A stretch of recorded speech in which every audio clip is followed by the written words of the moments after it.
Vamos orar? Feche seus olhos por um instante. Pai, nós te louvamos. Reconhecemos o teu senhorio, a tua grandeza, o teu amor, a tua fidelidade. E as tuas misericórdias que se renovam a cada manhã. E na autoridade do nome do teu Filho Jesus, nós te pedimos, ó Pai, ministra as nossas vidas. Fala conosco. Nos dê acesso, ó Pai, àquilo que é sobrenatural. Nos dê acesso àquilo que os nossos olhos humanos não podem ver. Aquilo que os nossos ouvidos naturais não podem ouvir. Aquilo que as nossas mãos não podem pegar de maneira natural. Nós queremos acessar aquilo que é teu, aquilo que é soberano, aquilo que é sobrenatural. Aquilo que somente o Senhor pode nos dar. E a tua palavra não é apenas uma palavra escrita, mas é uma palavra também declarada, é uma palavra rema, que nós precisamos receber em nosso espírito para que haja transformação dentro de cada um de nós.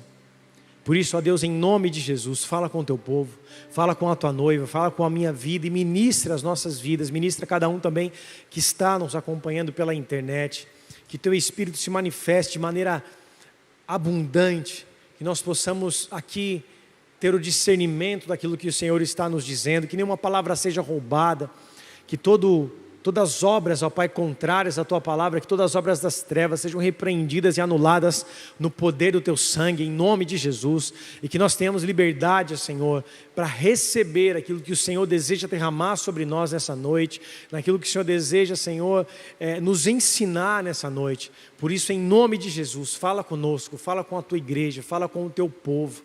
É o que nós te pedimos, Pai, em nome de Jesus. Usa a minha vida mais uma vez, eu te peço, Pai, que eu seja um instrumento em tuas mãos neste momento, em nome de Jesus. Amém. Amém, igreja?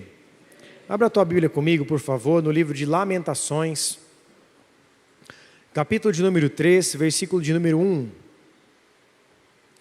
Lamentações 3, 1.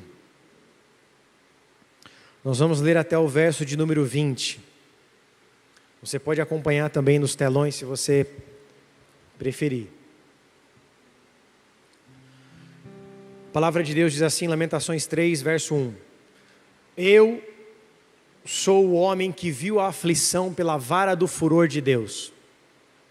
Ele me levou e me fez andar em trevas e não na luz. Deveras, ele volveu contra mim a mão. Ele contínuo todo dia, de contínuo e todo dia. Fez envelhecer a minha carne e minha pele despedaçou os meus ossos. Edificou contra mim e me cercou de veneno e de dor. Me fez habitar em lugares tenebrosos, como os que estão mortos para sempre. Cercou-me de um muro e já não posso sair. Agravou-me com grilhões de bronze. Ainda quando clamo e grito, ele não admite a minha oração. Fechou os meus caminhos com pedras lavradas, fez tortuosas as minhas veredas. Fez-me como um urso à espreita, um leão de emboscada. Desviou os meus caminhos e me fez em pedaços, deixou-me assolado. Entesou o seu arco e me pôs como alvo a flecha. Fez que me entrassem no coração as flechas da sua aljava. Fui feito objeto de escárnio para todo o meu povo e a sua canção todo dia. Fartou-me de amargura, saciou-me de absinto. Me fez-me quebrar com pedrinhas de areia os meus dentes, cobriu-me de cinza. Afastou a paz da minha alma, esqueci-me do bem. Então disse eu, já pereceu a minha glória, como também a minha esperança no Senhor. Lembra-te da minha aflição, e do meu pranto, e do absinto do veneno. Minha alma continuamente os recorda e se abate dentro de mim até aí. Amados, esse livro foi escrito por um profeta chamado Jeremias. Jeremias, conhecido como profeta que chorava. E exatamente nesse momento, no livro de Lamentações, que pode ser lembrado muito mais pelas orações que Jeremias declarava a Deus, as súplicas que Jeremias colocava diante do Senhor, Exatamente, o livro de Lamentações significa, e é usado até hoje pelos judeus em Israel, como um livro não apenas chamado de lamentações, mas como um livro chamado de choro em voz alta. Então esse livro não é apenas conhecido como alguém que está lamentando, mas alguém também que está chorando em voz alta. Então quando nós vemos aqui Jeremias falando tudo isso de uma maneira completamente destruidora, Jeremias ali falando da sua aflição, de que tinha perdido a esperança em Deus, de que a sua alma estava ali completamente cercada. Ele diz: cercou-me de um muro, eu já não posso sair, agravou-me com grilhões de bronze. Ele diz: ainda quando eu clamo e grito, ele não admite a minha oração. Esse é o verso número 8, ele fala: ainda quando eu oro, Jeremias 3,8, ainda quando eu oro, ainda quando eu clamo, ainda quando eu grito, ele não admite, ele não ouve a minha oração. Jeremias estava tão abatido, porque ele havia passado por um dos piores períodos da história de Jerusalém, um dos piores períodos da história de Israel. Jeremias, em todo o seu livro de Jeremias, ele profetizou por 40 anos, por volta de 40 anos, para que o povo se arrependesse, senão Deus iria vir e puniria o povo. Então foram 40 anos profetizando, 40 anos alertando o povo, alertando os reis, e eles não davam a mínima para a voz de Jeremias, para a voz do profeta. Por outras vezes Jeremias foi lançado fora de ser um profeta ali genuíno, e outros falsos profetas que falavam aquilo que o rei queria ouvir eram levantados. Jeremias era colocado de lado e até mesmo em cadeias e prisões.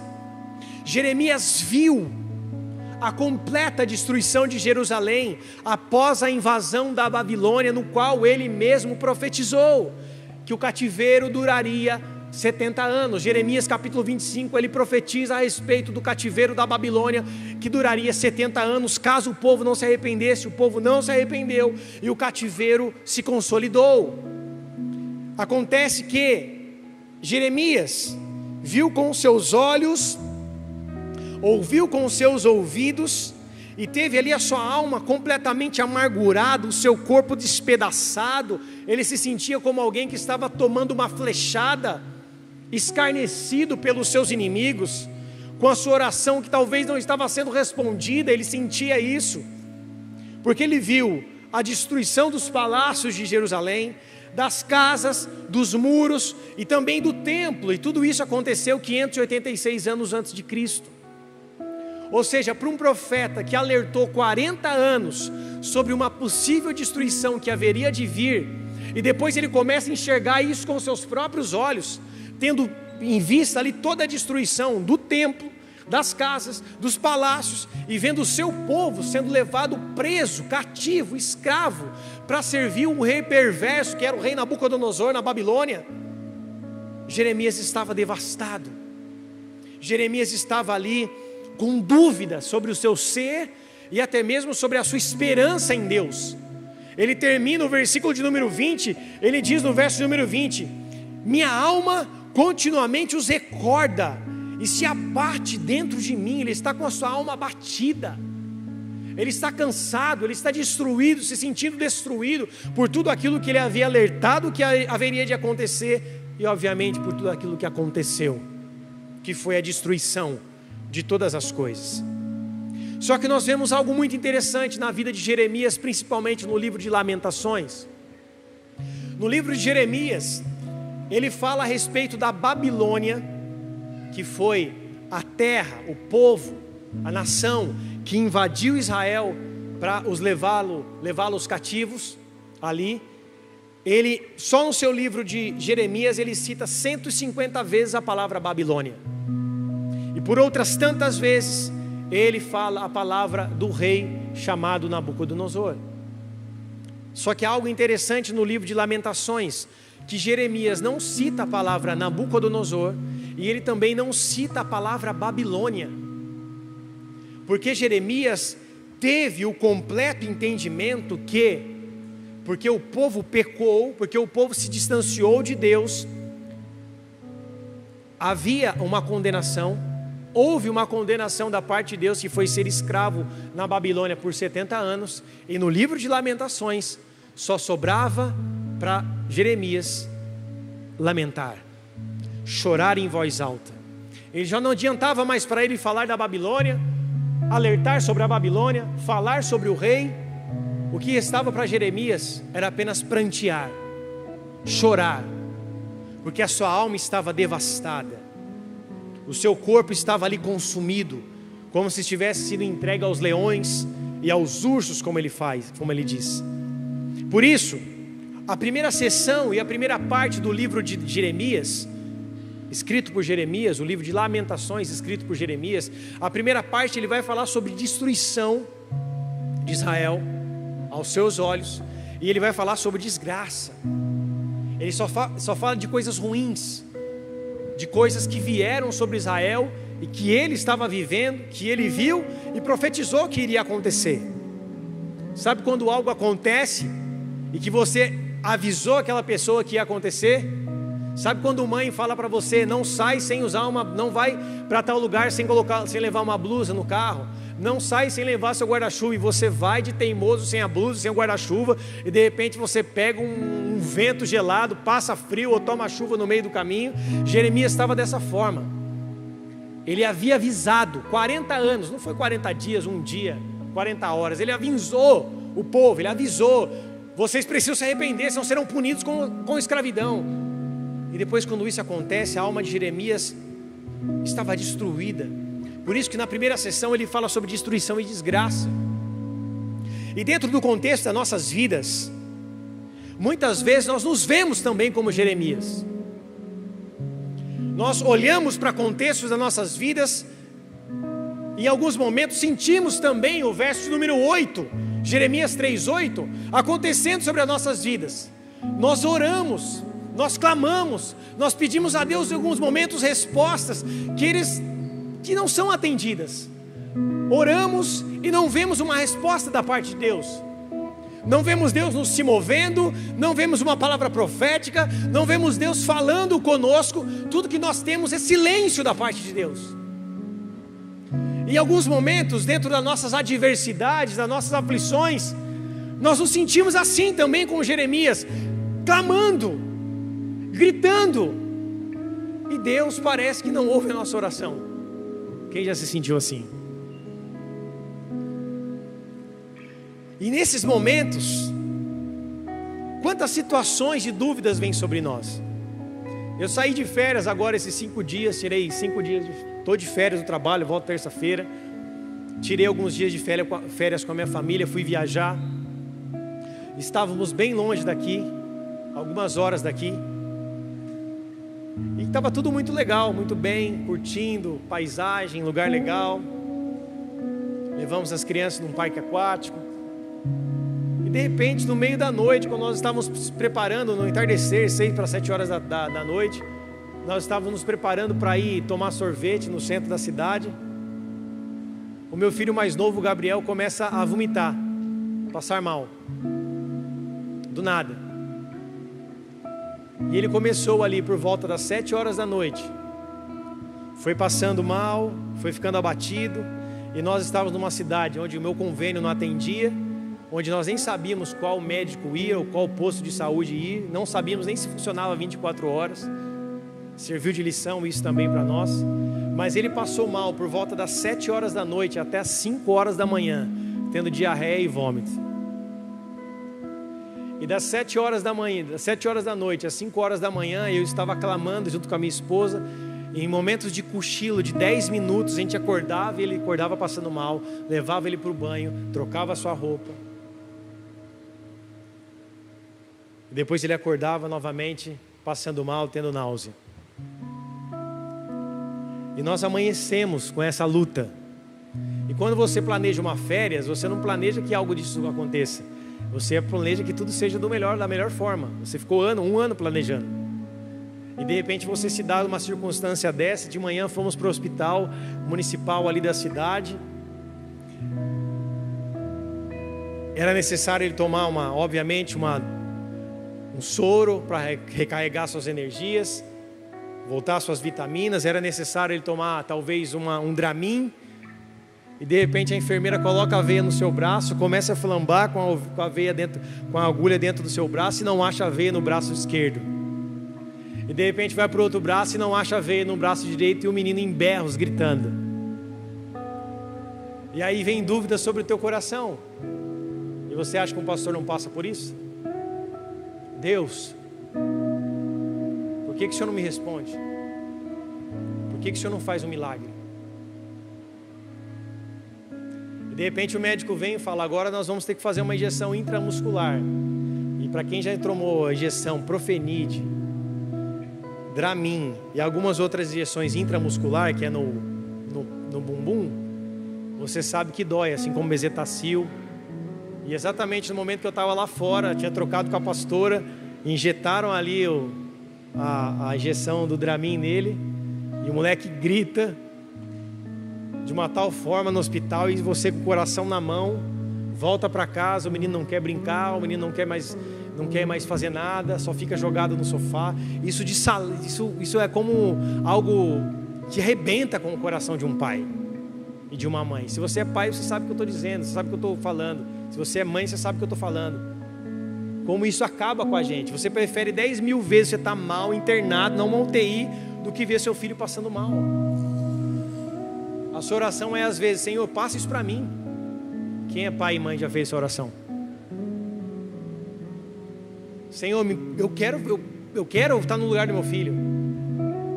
Porque você não suporta aquela dor. E nesse momento que você está passando por um momento de aflição, as dúvidas aparecem. Eu estou usando o meu exemplo porque você também pode passar por qualquer situação da sua vida, de dificuldade,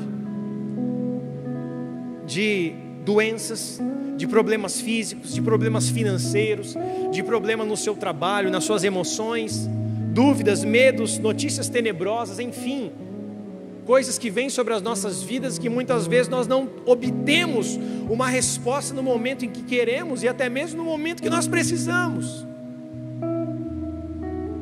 E aí nos resta o que nessa hora? Como Jeremias, só nos resta prantear, chorar e gritar: Senhor, vem sobre a minha vida. Só que se eu e você pararmos e ficarmos apenas pranteando, chorando, gritando e clamando, ou até mesmo permitindo que as dúvidas venham assolar todo o nosso ser, todas as nossas emoções, nos fazendo colocar Deus em xeque, duvidar de Deus porque Ele não ouviu e não respondeu a nossa oração, Satanás já começa a vir com flechas sendo lançadas sobre o nosso coração, sobre o nosso interior, sobre as nossas emoções, como dardos inflamados sobre a nossa mente, dizendo: está vendo, o teu Deus não te responde. Está vendo, você ora por pessoas e pessoas é curada, mas você não consegue curar o teu filho. Será que vale a pena mesmo o que você está vivendo? Será que você está vivendo aquilo que você prega mesmo? Satanás é especialista em tentar nos denegrir, roubar aquilo que Deus inseriu dentro de nós, e se possível nos matar espiritualmente. E nesses momentos que passamos por dúvidas, por momentos de dificuldade, onde parece que os céus estão fechados, onde parece que Deus não ouve a nossa oração, onde não temos uma resposta como queremos, nós poderíamos ser como Jeremias aqui até o verso 20 e dizer assim: fechamos a nossa Bíblia e pronto, é isso sobre a minha vida, só me resta prantear, só me resta chorar, só me resta lamentar, como Jeremias fez. Só como eu disse, a primeira sessão de Jeremias, ele fala sobre destruição e fala sobre desgraça, que todos nós em alguns momentos das nossas vidas enfrentamos por momentos de destruição, enfrentamos por momentos de dificuldade, passamos por momentos difíceis de aflição nas nossas vidas. Só que Jeremias lembrou de um Deus no qual ele cria. Jeremias, a partir do verso 21, ele começa a mudar a sua oração, ele começa a mudar a sua maneira de pensar, porque ele novamente foi conectado à esperança de Deus. E olha o que ele começa a dizer a partir do verso de número 21. Ele diz, Jeremias 3, verso 21, no meio do caos, no meio da dificuldade, no meio do pânico, no meio do terror, no meio do vale da sombra da morte, Jeremias se lembrou.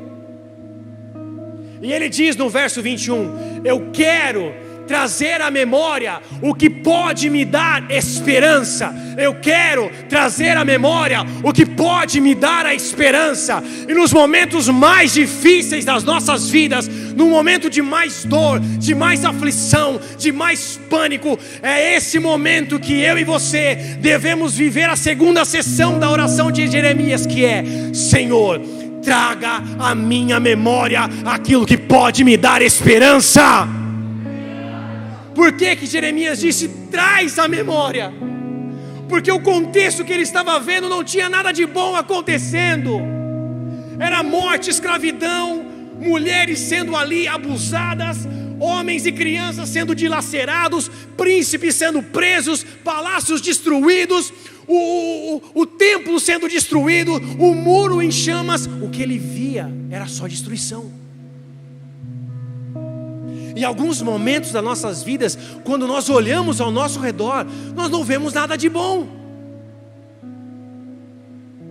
No meu caso, um menino passando mal, agulhada, outro tipo de agulhada, um menino chorando, passando mal, noite sem conseguir dormir, uma noite sem conseguir dormir. Aquilo que você planejou tanto, investiu para ser um dia legal, acabou se tornando um terror noturno para a tua vida. Nada à minha volta era bom.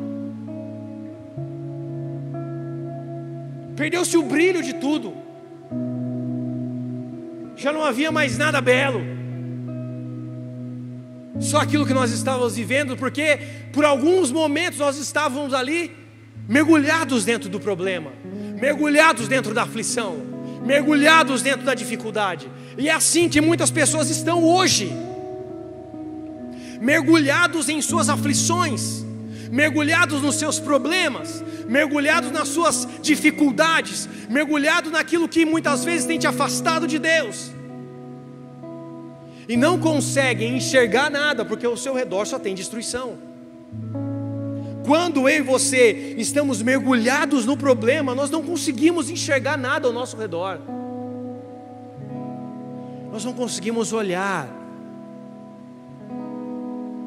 para os lados e tentar encontrar uma resposta naquilo que Deus talvez queira nos dizer. Por isso, Jeremias, mergulhado dentro desse problema da destruição do seu povo, da sua nação, Jeremias ora, porque a maior parte do livro de Jeremias é sobre oração, são sobre orações. Jeremias ora e fala: Senhor, eu quero trazer a memória. E por que trazer a memória? Porque o seu contexto estava completamente devastado. Ele precisava trazer à memória algo que te desse esperança. Ele precisava trazer algo para dentro de si que te enchesse de esperança, que te enchesse de renovo. E é nesses momentos difíceis das nossas vidas que eu e você devemos olhar para Deus e pedir: Senhor, talvez as minhas orações não estejam realmente sendo atendidas como eu quero hoje, mas traga à memória aquilo que me traz esperança.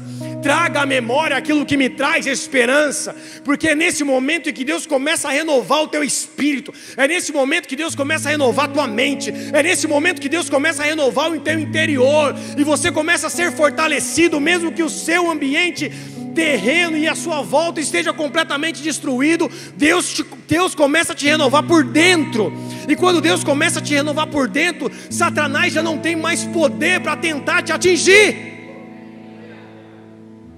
porque você está sendo renovado por um entendimento de quem Deus é e daquilo que Ele pode fazer. Porque quando nós estamos olhando só para o nosso redor, talvez as dúvidas venham te consumir.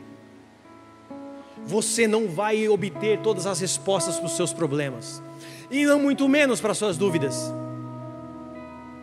Eu vou te dizer algo ainda mais profundo: Deus não tem obrigação nenhuma de responder todas as suas dúvidas. Por que meu pai se matou? Por que minha mãe morreu quando eu orei? Deus não tem obrigação de me responder.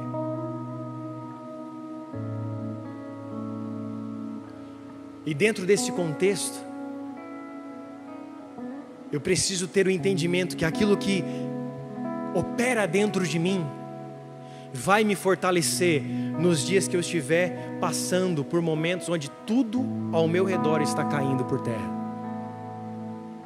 onde tudo está numa completa desgraça. O que opera dentro de mim é o que me fortalece, o que opera dentro de mim é o que me coloca de pé. E Jeremias trouxe à memória aquilo que lhe dava esperança. Por isso que na segunda sessão, Jeremias começa a falar não mais de desgraça, ele começa a falar sobre graça. Ele já não fala mais sobre condenação, mas ele fala de misericórdia. Jeremias não fala mais sobre destruição, Jeremias começa a falar sobre consolação, porque ele trouxe à sua memória aquilo que poderia dar esperança. E olha que ele continua dizendo no verso 22. Verso 21 ele fala: quero trazer à memória aquilo que me traz esperança. E o verso 22 ele fala: as misericórdias do Senhor são a causa de não sermos consumidos, porque as suas misericórdias não têm fim.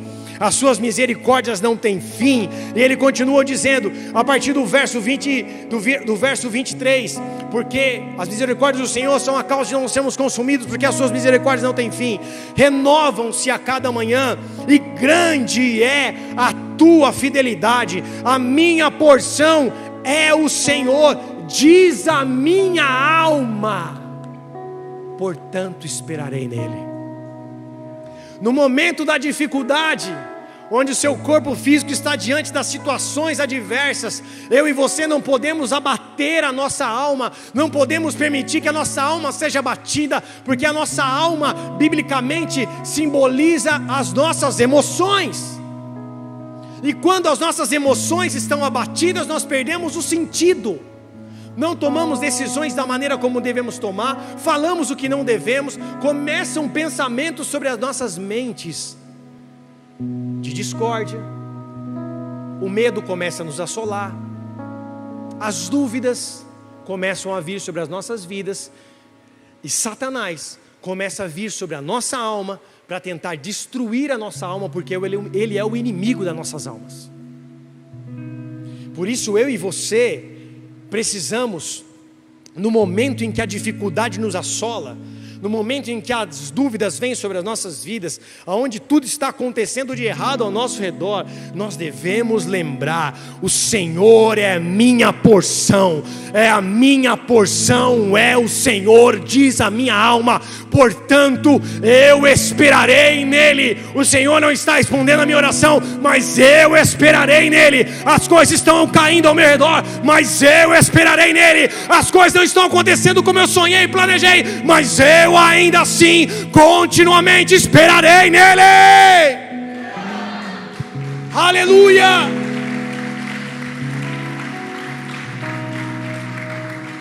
Quando nós esperamos no Senhor, quando nós esperamos nele, nós entendemos. Olha o que o verso 25 diz. Verso 25, ele fala assim: bom é o Senhor para os que esperam por ele, para os que esperam por ele, para a alma que o busca. Olhe para uma pessoa que está do seu lado e fala assim para ela: o Senhor é bom. E esse é o tema dessa palavra: o Senhor é bom. O Senhor é bom e a sua misericórdia dura para todos sempre. Bom é o Senhor para todos os que esperam nele, para a alma que o busca. No momento da aflição, você precisa buscar com todo o teu coração, com toda a tua alma, com todo o teu entendimento, dizendo e declarando quem o Senhor é. Talvez o seu contexto não consiga enxergar, e Deus me ministrou como? No momento da aflição, eu vi meu filho derrubado no sofá, não querendo brincar, não querendo ir para a piscina, não querendo fazer nada, nem comer. E eu vi ele com o celular na mão, que a única coisa que ele conseguia fazer era ficar assistindo vídeo no celular. E ele ouvindo as musiquinhas e os vídeos da Aline Barros. E eu falei, e eu fui ministrado por Deus naquele momento, porque ele que enfrentou tudo aquilo. Foi difícil para ele, para mim foi difícil de ver, mas foi difícil para ele passar mal das 7 da manhã às 5 da manhã. E mesmo assim, ele na sua inconsciência talvez, de 3 anos de idade, ele estava ainda assim adorando a Deus, ouvindo o Senhor. E aí é onde você começa novamente, Deus começa novamente a te colocar em forma. Porque quando o problema vem, parece que você sai de forma. É no momento onde Deus começa a te colocar em forma de novo. É como um vaso na mão do oleiro nós somos. Deus te leva lá para a casa do oleiro e Deus começa a colocar água novamente no vaso. Você está na mão do oleiro ali na roda, girando, completamente devastado. E Deus te joga para a roda de novo e começa a te amassar, começa a te macetar, começa a te apertar, para novamente te fazer um vaso de honra, dizendo: calma, meu filho, espera aí. Está faltando um pouco mais de água para que você seja um vaso moldável, e está faltando um pouquinho mais de fogo para que você seja apurado e para que você seja aprovado. E é nesse momento que nós começamos a nos lembrar de quem Deus é. É nesse momento onde o Senhor fala conosco, nesses pequenos detalhes, que nós começamos a lembrar de quem Deus é e começamos a adorar a Deus novamente da maneira que Ele é. E talvez você não tenha nem forças para fazer isso, mas você vai começando a trazer à memória aquilo que te dá esperança, os textos que Deus falou com você, as canções que Deus falou com você, as músicas que Deus ministrou à tua vida, as palavras que Deus ministrou à tua vida. Você começa a colocar novamente para fora, e aquilo começa novamente a fortalecer o teu espírito e a tua alma. Você começa novamente a ser fortalecido. Tudo aquilo que nós aprendemos de Deus é como se fosse para que eu e você pudéssemos usar no momento certo. Deus nos dá armaduras, Deus nos dá ferramentas, Deus nos dá armas espirituais que eu e você precisamos usar no momento certo. A Bíblia não fala em nenhum outro momento em que Davi usou a sua funda, a não ser para derrubar Golias. Davi foi treinado no campo, lá no momento que ele cuidava das ovelhas, mas ele usa a sua funda para derrubar o guerreiro, para derrubar o gigante. Ou seja, tudo aquilo que você recebe da parte de Deus, olha para a pessoa que está do seu lado e fala para ela assim: você não pode esquecer de tudo isso no dia da dificuldade. Você não pode esquecer daquilo que Deus já fez por você, daquilo que Deus faz por você. Porque no momento da dor e da dificuldade, nós somos tentados a pecar. Uma das palavras que significa Satanás é a palavra tentador. Então no momento da tua adversidade, o Satanás vai te tentar para que você peque, para que você profane o nome de Deus, para que você murmure, para que você negue o seu Deus, como em todos os momentos da vida de Jó. Até mesmo seus amigos estavam ao seu redor dizendo: nega o seu Deus e morre, Jó. Nega o seu Deus e morre. Porque Satanás nos tenta a negar a nossa fé. E muitas pessoas hoje, nos dias de hoje, têm caído em apostasia, que é negar a fé. Porque no momento em que estão no olho do furacão, se esquecem completamente de quem Deus é e aquilo que Deus já fez por eles. Se esquecem da misericórdia de Deus, se esquecem da fidelidade de Deus, e assim acabam sendo submergidos nos seus problemas, e por olhar demais para os seus problemas, acabam se esquecendo de Deus. Mas nós somos uma geração que não irá se esquecer daquilo que Deus fez, faz e fará por nós, porque nós somos uma geração que crê e profetiza que as misericórdias do Senhor são a razão de nós não sermos consumidos. Então traga a memória: grande é a tua fidelidade. Eu quero trazer à memória aquilo que me traz esperança, porque grande é a tua fidelidade. O Senhor sim é bom para aqueles que esperam nele. O Senhor é bom para aqueles que o buscam. E eu e você temos a certeza que quando nós trazemos à memória aquilo que nos traz esperança, o Senhor vem e age sobre nós. E o que a palavra memória significa no hebraico? A palavra memória fala a respeito do ser interior. primeiro significado da palavra memória no hebraico é ser interior, mente, vontade, coração e parte interior do homem. Ou seja, toda a parte interior do homem é o que a Bíblia está dizendo sobre memória no hebraico. Então, dentro do nosso interior, nós precisamos ser renovados por uma esperança, trazer a memória para dentro do nosso interior uma esperança. Que esperança? Esperança em quem? Esperança no quê?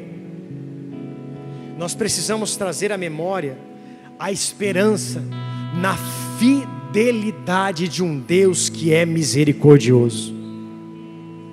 Trazer à memória, dizendo: eu sei em quem tenho crido.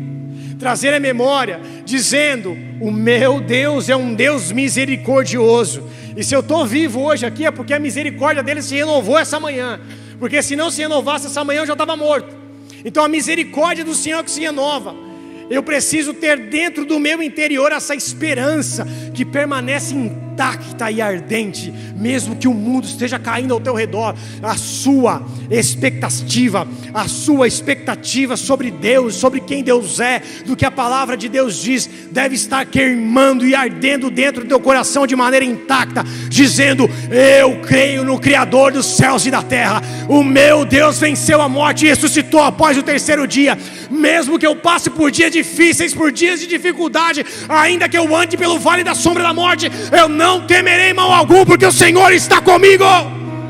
Comece a trazer à memória as palavras de Deus, e comece a permitir que Deus venha operar dentro do teu interior, dentro da tua memória, que fala a respeito de todo o teu interior. Dentro do teu interior, Deus começa a romper barreiras, porque aquilo que Deus deseja fazer em nós, Ele sempre começa de dentro para fora e não de fora para dentro. Então não se importe com as circunstâncias ao teu redor, se importe com aquilo que está aqui dentro. Permita que Deus te renove aqui dentro, permita que Deus te toque aqui dentro, porque quando aqui dentro está fortalecido, quando o teu ser interior está fortalecido, não importa o que você está passando ao seu redor, porque aquilo que está dentro de você é maior do que qualquer circunstância. 1 João capítulo 4, verso 4: maior é aquele que está em nós do que aquele que está no mundo.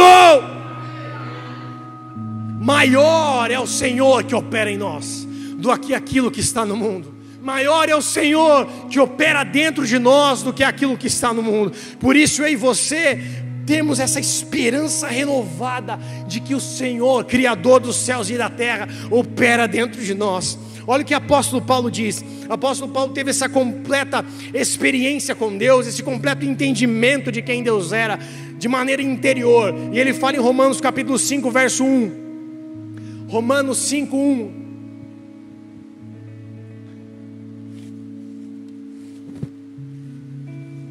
Justificados, pois, mediante a fé, temos paz com Deus por meio de nosso Senhor Jesus Cristo, por intermédio de quem obtivemos igualmente acesso, pela fé, a esta graça no qual estamos firmes, gloriamo-nos na esperança da glória de Deus. Olha a esperança de Paulo: gloriamo-nos na esperança da glória de Deus.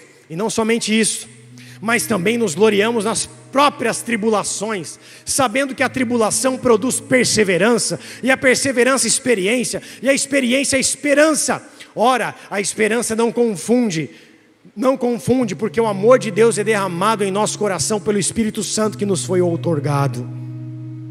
O que o apóstolo Paulo estava querendo dizer com isso?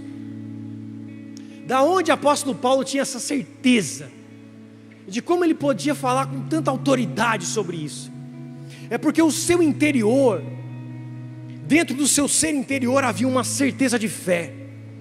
E por isso nós vamos aqui esmiuçar o que essas três palavras dizem. 4: tribulação, perseverança, experiência e esperança.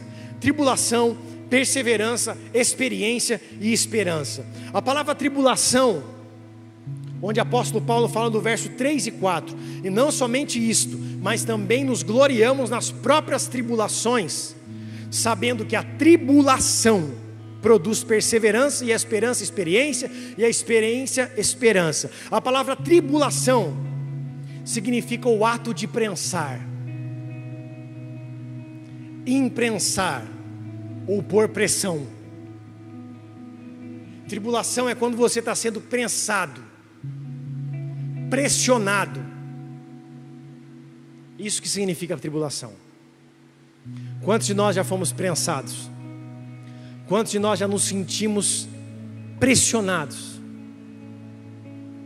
Quem se lembra de Jesus no Getsemane? Jesus no Getsemane não estava num lugar qualquer. Ele estava num lugar profético. O Getsemane é um lugar onde havia muitas oliveiras. E exatamente naquele lugar Jesus estava sendo prensado por Deus. Jesus estava sofrendo uma pressão de Deus. E naquele momento Jesus fala: se for possível, passa de mim esse cálice, mas não seja feita conforme a minha vontade, mas como a tua que está nos céus. Preste atenção, igreja.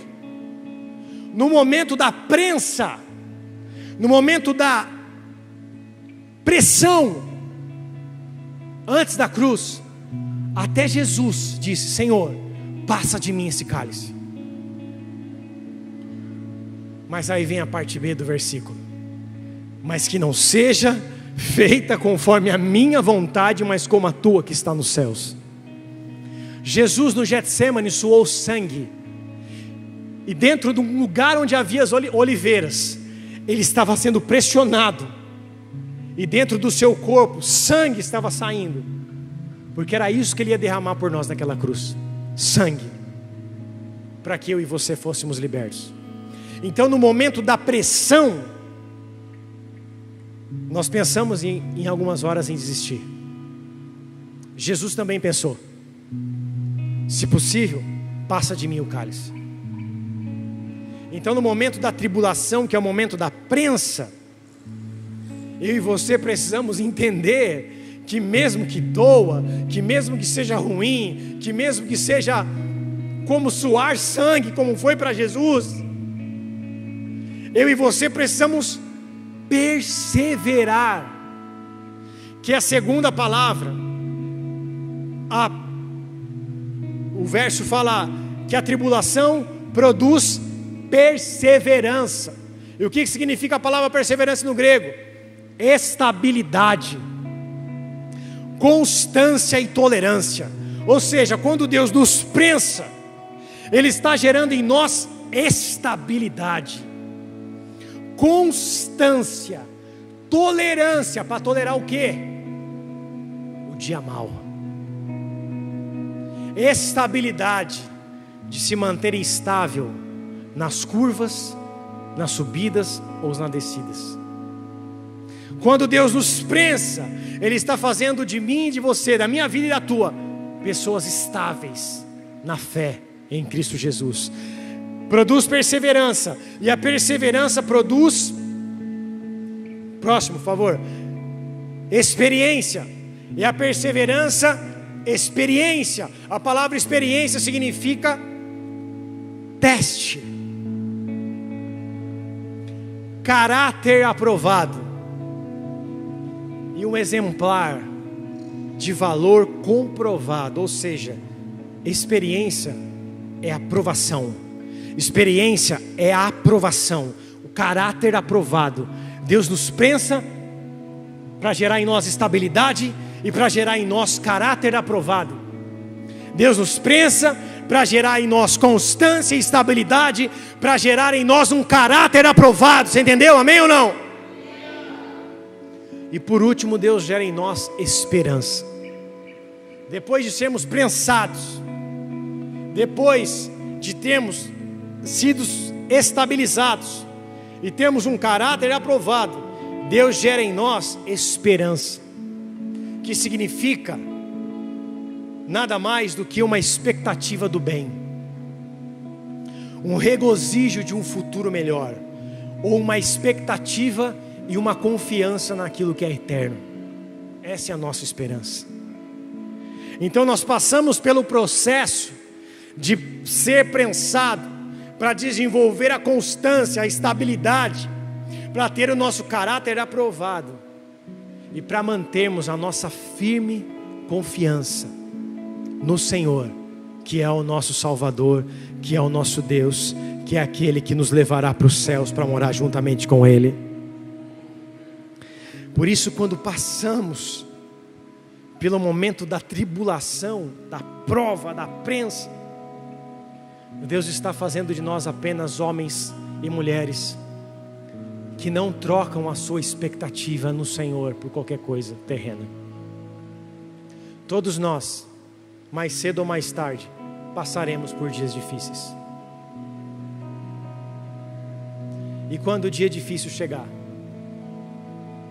eu e você seremos aqueles que vamos retroceder e se esquecer de Deus, apostatar, ou nós seremos aqueles que mesmo em meio à dor, que mesmo em meio ao pranto, que mesmo em meio à dificuldade, permanecerá crendo que o Senhor há de enxugar dos nossos olhos todas as nossas lágrimas.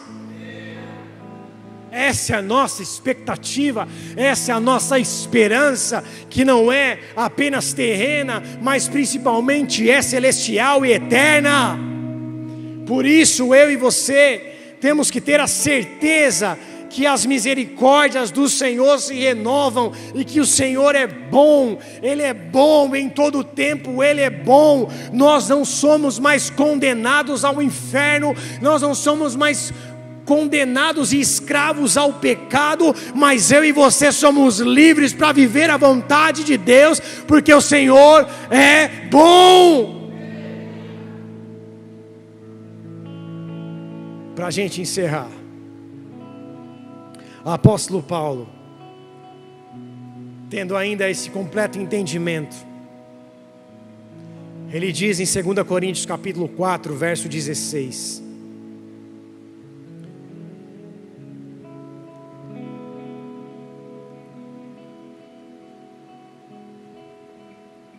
até o 18.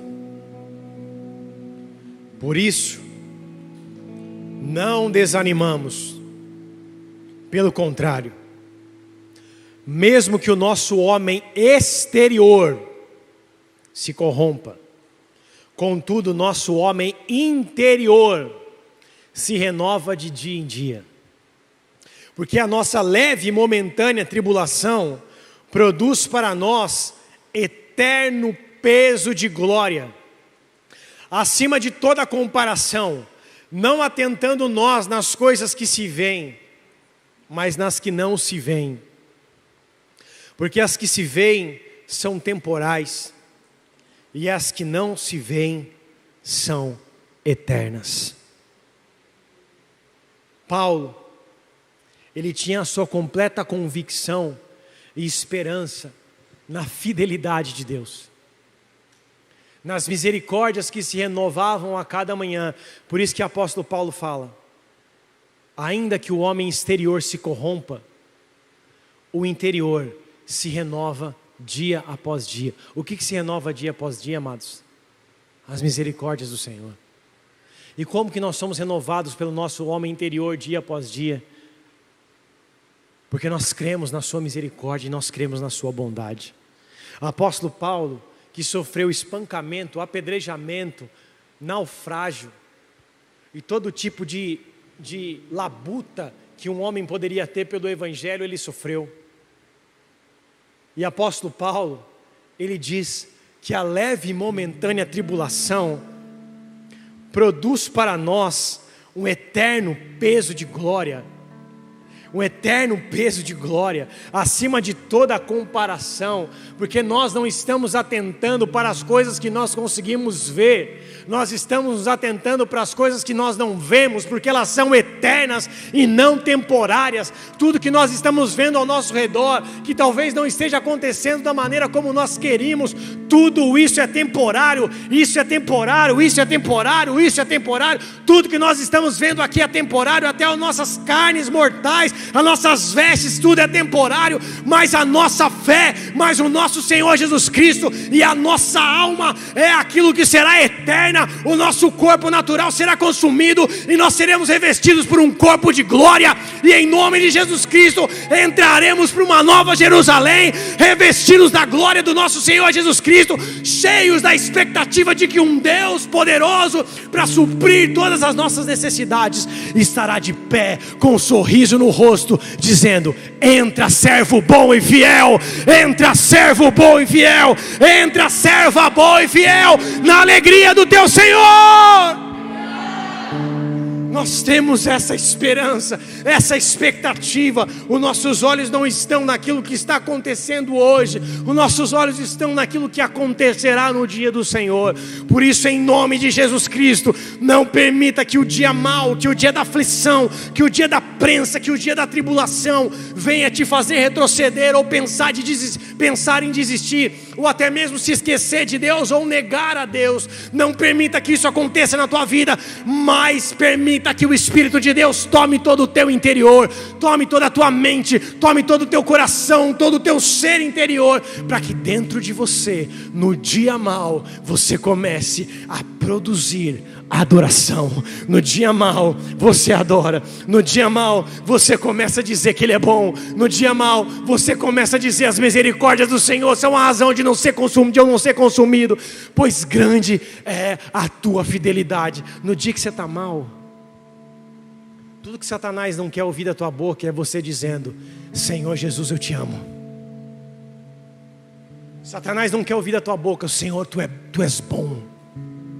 Satanás não quer ouvir da tua boca você dizendo: o Senhor é fiel, Ele ainda está no controle. Porque é fácil você dizer isso, é fácil eu dizer isso quando tu está bem, é fácil dizer isso quando tudo está maravilhoso.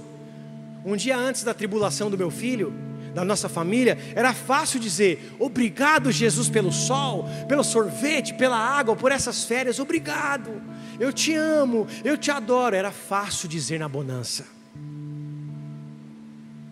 Mas no dia da escassez, no dia da dificuldade, é que nós mostramos o caráter da nossa fé.